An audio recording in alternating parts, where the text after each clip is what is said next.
Set your PVRs, ladies and gentlemen, because we have some comedians in the house, of course, talking about the Mike Ward case. He lost his case with the Human Rights Tribunal. Starting on my left, we have Nemr joining us. Nemr, thanks so much for being here. Really appreciate it. Thank you for having me. Of course, my colleague, Elias Makos, Brad Williams, and Joe Coy. Welcome, guys. Great to have you here. We're going to go to everybody right off the bat and get everyone's opinion on this case. I have a feeling everyone shares the same opinion, but Nemr, let's start with you.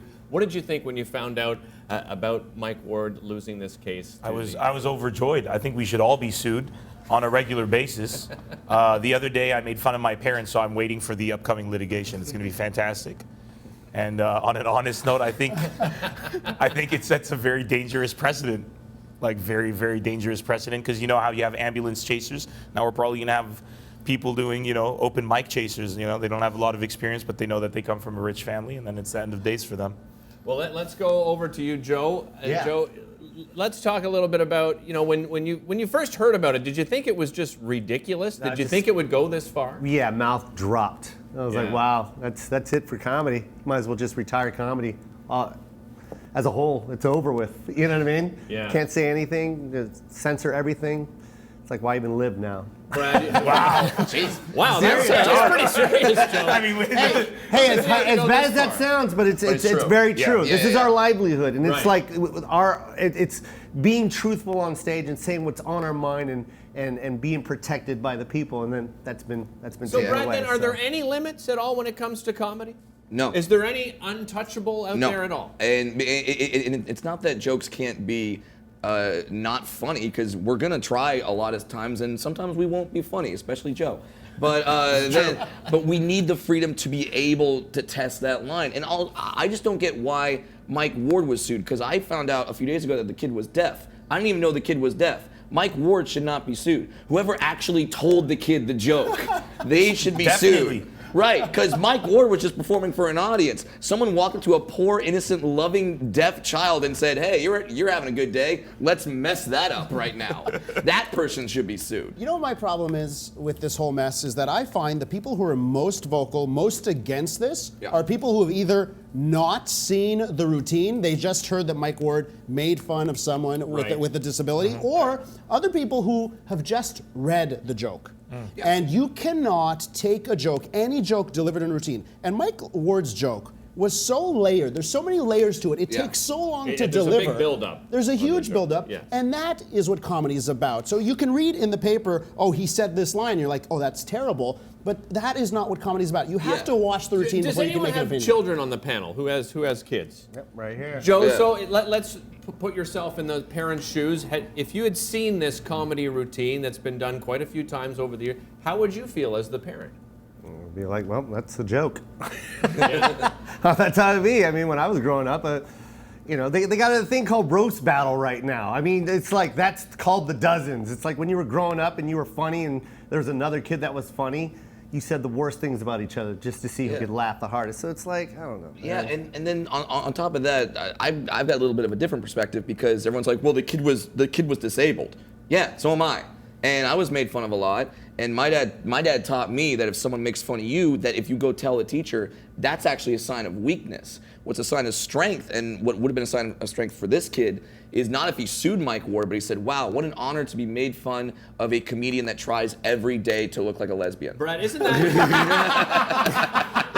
how you got into comedy? Yeah. Too? Is that somebody actually made fun of you at a show? Yeah, a man that we've both toured with, Carlos Mencia, made fun of me at a show. I was in the audience, and instead of getting mad about it, I started laughing, and he actually invited me up on stage. I cracked some jokes with him, and now I have a damn career about it. Because when someone makes fun of you as a disabled person and you just let it get to you, that's such a sign of weakness. Make fun of me all you want. I will work harder than you, I will make more money than you, and I will steal your girlfriend. Word. That is how I will respond. That's what I will do. Has it gotten difficult, though? I mean, this is an extreme case, right? For it to go to the Human Rights Tribunal and to get a judgment, that's an extreme case. But you guys, you travel to obviously comedy clubs, you do the college circuit as well. Do you find it's more and more difficult to say a joke without getting flack for one? Nemr, what do you think? I come from the Middle East. What shocks me is we've been heralded as a horrible place for free speech. I can say things in Lebanon you could only dream I could say anywhere else outside the world. I can say things on the radio and you could only dream. I mean, and that's where it's gotten to today. At the end of the day, we're microscope focusing on a matter that seems ridiculous when you judge the world of comedy. What's the priority in the world of comedy? And they said it off the top of the show. We're supposed to be able to make things funny. You got to try things out. How many times have you been at a family gathering and your grandmother, your uncle, somebody cracks the joke and it falls flat? You don't sue them.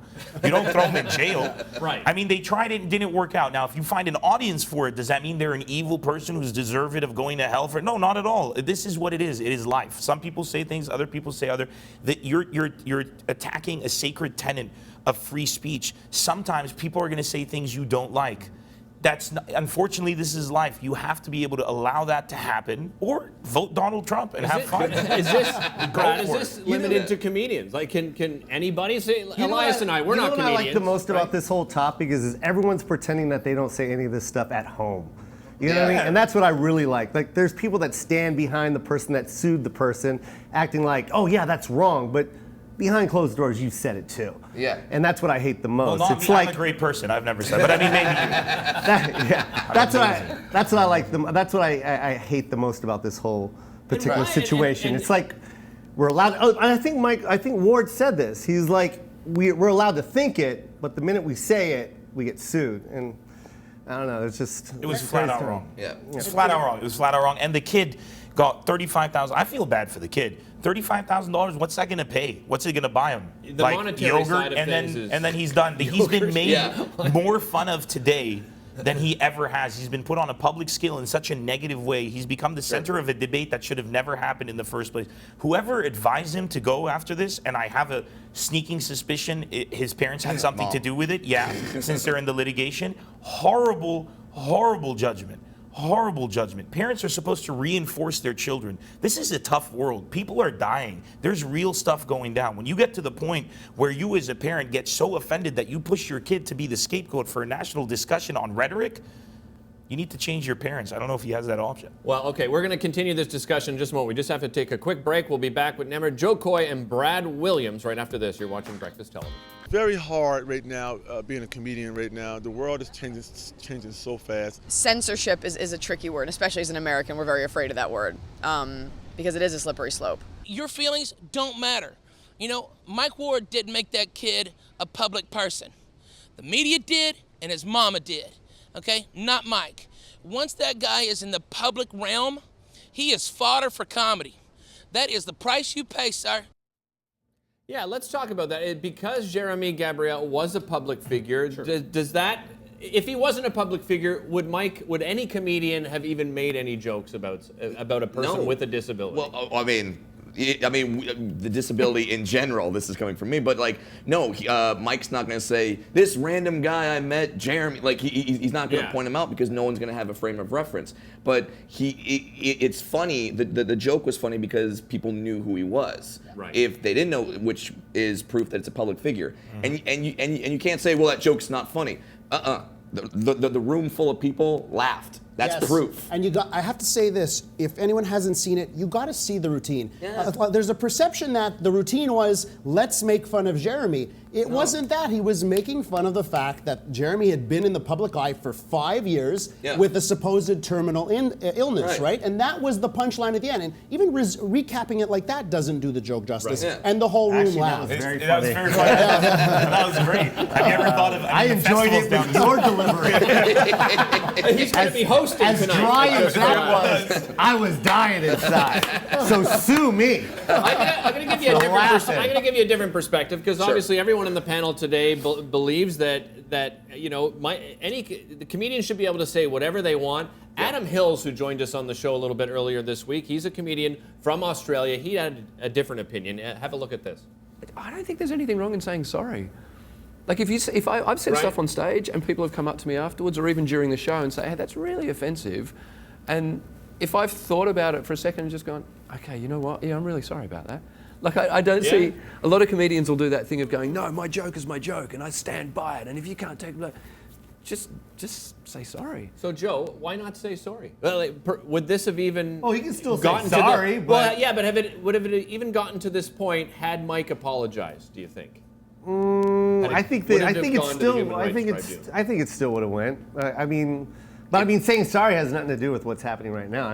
I say sorry and still do it, and that's what he should do. Well, Jeremy said in his press conference, had he apologized, that did they ask him for an apology? I'm not sure if they did. I mean, did they go up to say, apologize or we will sue you? Because first of all, that's a very bad way to ask for an apology to begin with. I'm not sure they would have gotten one. And usually if somebody comes up to a Lebanese man's like, apologize and I will sue you, then I'll be like, sue me, and that's how it becomes. So that's the thing, when you're living under an atmosphere where you could get sued if you don't apologize. This is comedy, for Christ's sake. You tell jokes, you're trying to make people laugh. The intentions are positive. Suddenly, Mike Ward is being made into the great state. Like, relax. It's the mom's fault. I'm sorry. Straight up, it's the mom's fault. We've all seen a set where a joke falls flat or maybe comes across, even if it's not malicious, if it comes across as malicious, the audience doesn't laugh. The audience wants a good joke. That's all they want. When you hear a joke, you have two options in terms of how you react, and two options only. Option one, ha ha. Option two, no ha ha. Silence. That is it. You don't get to be like, I was offended by that joke and now I need money. You need money because we attempted something. I will never apologize for the content of my act. I may say, I'm sorry you didn't find that funny. But I attempted it. I tried to make you laugh. I tried to entertain you. And that's because your intention is to make him laugh. You're sorry it didn't work out. That was your intention. Right. Mike Ward's intention was to make light of this situation. Does this situation, Joe, has it changed you? Like when you're thinking about material, does it change your mindset at all? That, oh my goodness, I hope I don't offend anybody and end up in this position, or do you? I mean, when you're on stage and it's in the back of your head, you know what I mean? So you will censor yourself sometimes, but I mean, for the most part, no. I mean, it's fair game with me. And different audiences and different I think in Quebec, audiences are a lot different than in other parts of Canada. Well, Let's be honest, the world's right? best comedy show is here. It's here for a reason, right? We don't get offended very easily in this province. And that, Mike, if he goes somewhere, he may not sell out 1,000-seat stadium. Well, he will now. No, before this happened, but in Quebec he would, because they love his brand of comedy. Mike Ward says this has been good for his career. So having heard that, guys, and you see he's already raised $34,000 on his GoFundMe, would any of you kind of sort of say, I could go for a lawsuit against me right now. It could help my career. I mean, send your disabled our way. Yeah. We're ready to go. So you're saying I should say the N-word right now on live television? No. And that He's way? not saying okay. that. You know who I'm tired of? All the... No.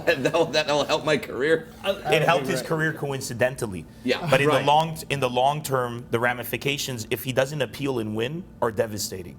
Like, on a serious note, we're joking, we're having a good time, we're all comics, we love, this is what we do, but at the end of the day, I mean, this is really dangerous. Nemr, don't you think we're getting, comedians are getting away with more today than they were perhaps a decade ago? Less. Or do you think they're getting away with less? It's even Way become less. more Way politically less. correct. I mean... Because you look at television today, and what you can get away with on TV today compared to 20 years ago, there's a big difference. Here's the difference. Richard Pryor once did a performance at the Hollywood Bowl where he ranted against gay people and used some very hurtful language, and no one talked about it because we didn't have social media, we didn't have the camera phones. Now everyone's a journalist, to where when we're trying out a piece of material, maybe it's not good yet, but now everyone can tape that as, no, this should be a polished, wonderful piece of material right now. And so now word can spread. So now, whereas 20 years ago, 10 years ago, when you said something offensive, it was just in that moment. Now the ramifications of one joke can live forever.